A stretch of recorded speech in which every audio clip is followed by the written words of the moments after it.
Les visiteurs devraient se presser par milliers jusqu'au 18 septembre au mémorial Charles de Gaulle à l'occasion d'une exposition consacrée au cinéma français des années de Gaulle. Exposition ouverte vendredi soir en présence de Costa Gavras et Jean-Pierre Mocky. Cette exposition fait la part belle au cinéma populaire de l'après-guerre, à ces films entrés dans l'histoire du cinéma français.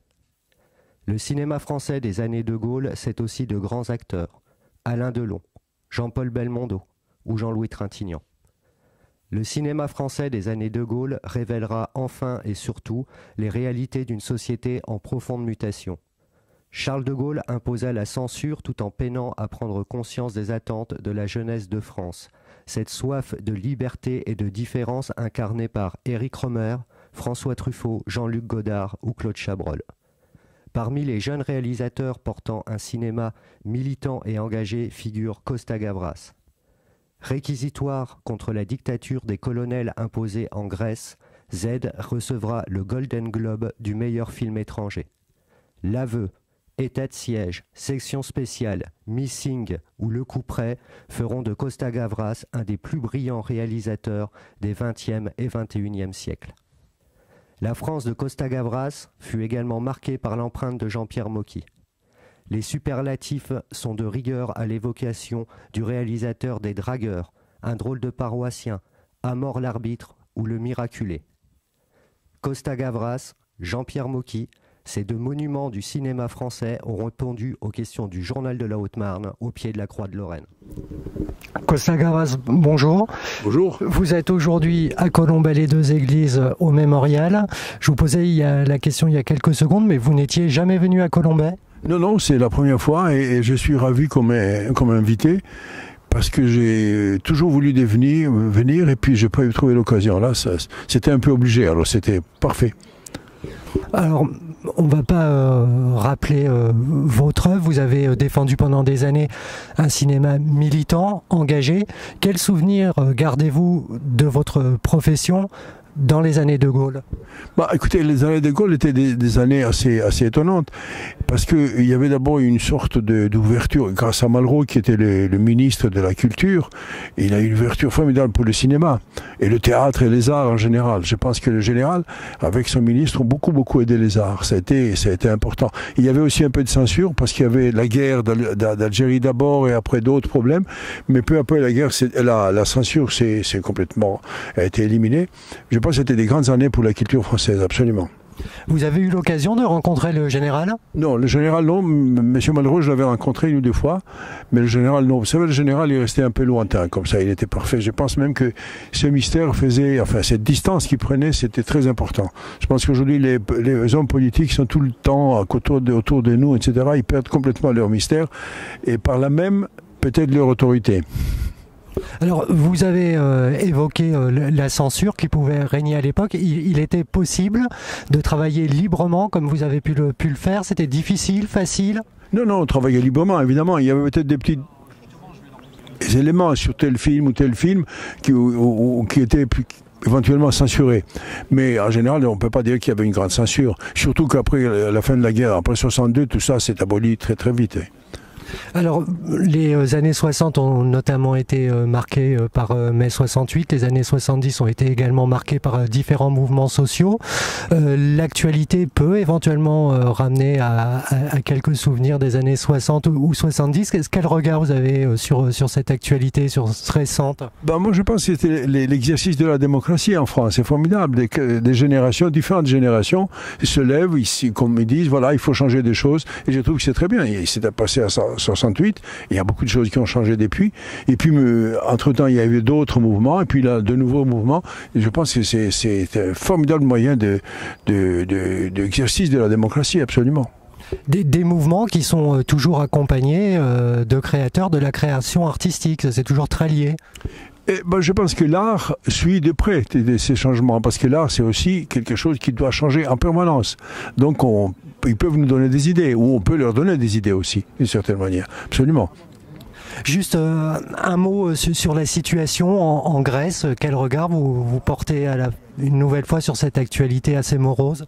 En Grèce, c'est une situation très, très dramatique pour les Grecs, pour les pauvres, enfin pour les classes moyennes qui souffrent beaucoup. Je pense que l'Europe a une responsabilité colossale dans cette histoire-là, parce qu'elle continue à accepter cette situation, et les changements qu'ils proposent ne sont pas suffisants, ne sont pas du tout ce qu'il faut pour changer la situation en Grèce. Alors on revient, on a parlé du passé, on va revenir au présent. À l'heure actuelle, vous travaillez sur quoi? Vous planchez sur quel projet? J'essaye d'écrire un film, voilà. C'est tout ce que je peux vous dire. Très bien, merci beaucoup. Je vous en prie. Bonjour Monsieur Mocky. Eh bien, écoutez, étiez-vous déjà venu à Colombey avant aujourd'hui? Non, jamais. J'ai vu en photo, j'ai vu dans des reportages, mais jamais j'étais venu comme ça, jamais. J'ai jamais vu la Croix de Lorraine à 44 mètres de haut, j'ai pas vu ça, non. C'est la première fois. Vous avez rencontré le général de Gaulle au cours de votre carrière? Plusieurs fois. Une première fois lorsqu'il n'était pas encore président de la République. C'était dans les années 50. À Paris, dans un hôtel qui se trouvait à avenue Kléber. Il y avait une réception et j'ai rencontré là. Et il avait dit à l'époque qu'il aimait mes films et qu'il appréciait certains de mes films. Par contre, que sa femme n'aimait pas mes films. Voilà, déjà ça c'est une première chose. Et ensuite, comme il a inauguré ce qu'on appelait les Garden Parties de l'Élysée quand il a été président, nous étions invités chaque 1er avril, en tout cas dans les premiers jours d'avril, on était invités dans les jardins de l'Élysée pour l'ensemble des artistes, etc. C'est lui qui a inauguré ce truc-là, et puis après, ça a été perpétué par Chirac, par les autres, quoi. Alors, vous avez défendu un cinéma engagé, militant, vous avez traité de politique dans nombre de vos films. Par rapport au statut justement politique du général de Gaulle, qu'est-ce que vous inspire son souvenir? Écoutez, c'est un souvenir ému et reconnaissant parce que c'était un homme honnête. Et vous savez, aujourd'hui, en politique, les hommes honnêtes sont rarissimes. Et il faut bien dire que depuis qu'il a disparu, on le regrette parce qu'on regrette son honnêteté.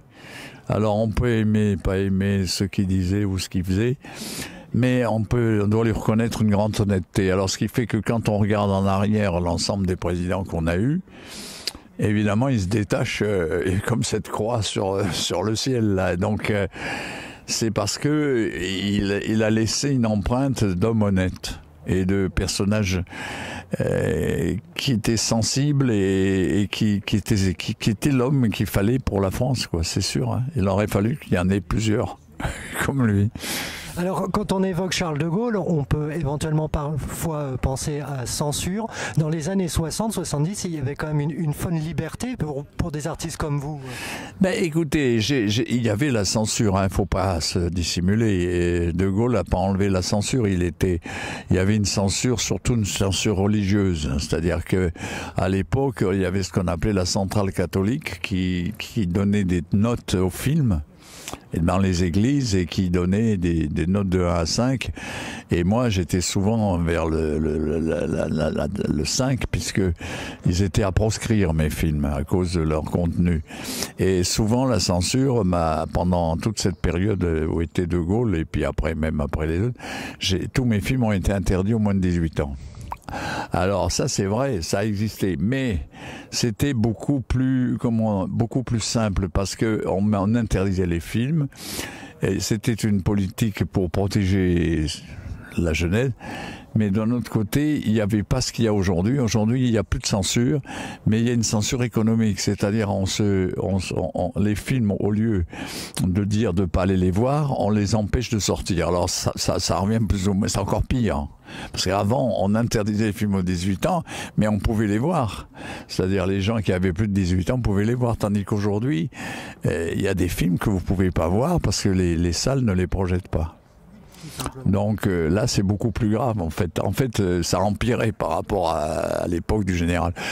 Alors, chez le général, il y avait effectivement une petite contrainte, c'était les 18 ans. Ça, ils étaient intransigeants pour les enfants, les adolescents. Parce qu'ils pensaient que ça pouvait, si vous voulez, les films de violence, les films sexuels ou les films pouvaient inciter les jeunes à faire des conneries. D'ailleurs, c'est ce qu'ils ont fait maintenant. Parce que quand on regarde ce qui se passe, les enfants qui fument à 11 ans, qui se droguent, etc., on voit bien que ça a changé. Hein. Alors, vous êtes en perpétuelle effervescence, vous me parliez des obstacles financiers qui se dressent au quotidien. Actuellement, vous travaillez sur quel projet? Alors, j'ai plusieurs projets. J'ai des grands projets avec Gérard Depardieu, par exemple, et Pierre Richard. Donc ça, c'est un film, c'est très curieux parce que ça parle encore de politique. Donc c'est une farce politique dans laquelle le jardinier de l'Élysée enlève le président de la République actuel pour le faire parler, voilà, pour lui faire dire ce qui se passe exactement. Donc, et ils deviennent amis tous les deux. Donc c'est une espèce de fable entre quelqu'un qui est du peuple, quelqu'un qui est très simple, et un président qui normalement est très compliqué. Alors donc c'est cette amitié entre ces deux hommes qui va déterminer la comédie en question. Alors Gérard va jouer le jardinier et on est en train de chercher qui va jouer le président. Alors c'est pas facile. L'idée qui nous vient d'abord, c'est Laurent Gérard qui est mon copain et qui sait l'imiter, mais en dehors de lui, on pense aussi à d'autres gens et on n'a pas encore décidé vraiment qui va le faire, le président. Une petite question d'actualité, une certaine agitation règne en France depuis quelques jours, quelques semaines. Quel regard vous portez sur la France de 2016 ? Les casseurs en question qui ont cassé hier, il y avait 300 personnes qui ont cassé des boutiques, etc. C'est devenu, disons, malheureusement quelque chose de quotidien presque. Je veux dire, chaque fois que le gouvernement décide de promulguer une loi qui déplaît dans quelques domaines que ce soit, il y a immédiatement une violence qui s'installe qui n'est pas loin de celle des attentats, des fameux attentats, parce que ce ne sont pas des djihadistes, les gens ne sont pas des gens de chez Daesh, mais c'est des gens qui essayent de provoquer un bordel le plus total. Et quelquefois, vous voyez, on a blessé alors le problème, c'est aujourd'hui le service d'ordre. Parce qu'on a encensé les policiers au moment des attentats, on a dit qu'ils étaient formidables. Et puis maintenant, on les déprécie. Et on leur tape dessus, puisque aujourd'hui, j'ai appris par la presse qu'il y avait deux policiers qui avaient été gravement blessés. Alors, ça, c'est grave, parce que on a besoin de policiers. Si on commence à leur casser la gueule, il n'y aura plus de policiers. Alors qu'il y avait eu une espèce de recrudescence de vocation policière depuis ces attentats. Et maintenant, c'est le contraire qui va se passer, puisque on leur casse la gueule, on les retraite mal. Donc, je sais pas, il y a quand même là un problème grave. C'est ces casseurs qui profitent justement de chaque loi qui n'est pas conforme à ce qu'ils veulent pour casser des boutiques, voler. En fait, c'est pour voler, parce que en fait, c'est ça la réalité. Tous ces gens-là viennent voler dans les boutiques des téléphones portables, des machins, des postes de télé, des machins. Je sais pas. Je me trompe peut-être, mais vous restiez assez éloigné du mouvement de mai 68, des mouvements. C'est-à-dire que au moment de mai 68, si vous voulez, moi je tournais un film qui s'appelait La Grande Lessive avec Bourvil, et à ce moment-là, moi j'étais occupé au même ce qu'on a appelé les pavés, les étudiants qui balançaient des pavés boulevard Saint-Michel. J'étais pas dans cette mouvance parce que j'étais plus étudiant. Donc j'étais plutôt quelqu'un qui voyait les choses de loin, comme un grand frère, quoi. En fait, je voyais ce qui se passait, mais j'en faisais pas partie vraiment.